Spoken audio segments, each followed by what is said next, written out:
అధికారం ఉంది కదా అని దుర్వినియోగం చేయొద్దు అని పార్టీ నేతలకు సూచించారు టీడీపీ రాష్ట్ర అధ్యక్షుడు పల్లా శ్రీనివాసరావు. ఇటు సీఎం చంద్రబాబే కాదు, అటు మంత్రి నారా లోకేష్ సైతం అంతా గమనిస్తున్నారన్నారు.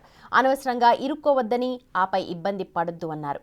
ఎంతటి వారైనా సరే తప్పు చేసి పార్టీ పరువు తీయాలని ప్రయత్నిస్తే వారిని తప్పక విచారిస్తామంటున్నారు పల్లా. అవసరమైతే చర్యలు కూడా తీసుకుంటామంటున్నారు. ప్రతిదీ కూడా గమనిస్తున్నామండి.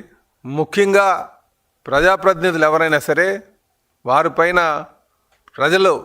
ప్రజలతో దురుసుగా ప్రవర్తించిన, లేకపోతే అధికార దుర్వినియోగం చేసిన వాళ్ళందరినీ కూడా ముందు మందలిస్తాం, తర్వాత కఠినమైనటువంటి చర్యలు తీసుకోవడం జరుగుతుందని చెప్పేసి మరి నిన్న మా జాతీయ అధ్యక్షులు ముఖ్యమంత్రి గారైనటువంటి శ్రీ నారా చంద్రబాబు నాయుడు గారు తెలియజేశారండి.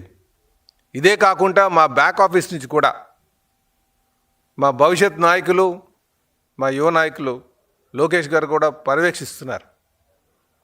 ఎందుకంటే ప్రజలకి మంచి సేవ చేయాలి, నాయకులు అన్నవారు బాధ్యతగా వ్యవహరించాలి, నాయకులు అన్నవారు జవాబుదారీతనంగా ఉండాలి, అధికార దుర్వినియోగం ఎట్టి పరిస్థితుల్లో జరగకూడదు అనే విషయం మీద ఇవన్నీ కూడా చాలా జాగ్రత్తగా గమనిస్తున్నాం.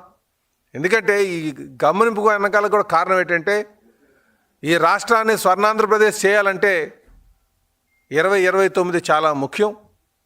కనుక 2029 దృష్టిలో పెట్టుకొని ఎటువంటి తప్పు జరగకుండా, అలాగే స్వర్ణాంధ్రప్రదేశ్ లక్ష్యాలు చేరుకునే విధంగా ఈరోజు ముఖ్యమంత్రి గారు గమనిస్తున్నారని చెప్పేసి మీకు తెలియజేస్తున్నాం. ఎవరిని ఉపేక్షించేది లేదు. తప్పు చేసిన వారు ఎంత పెద్దవారైనా సరే పిలిపించి మాట్లాడడం జరుగుతుంది. వాళ్ళు తీరు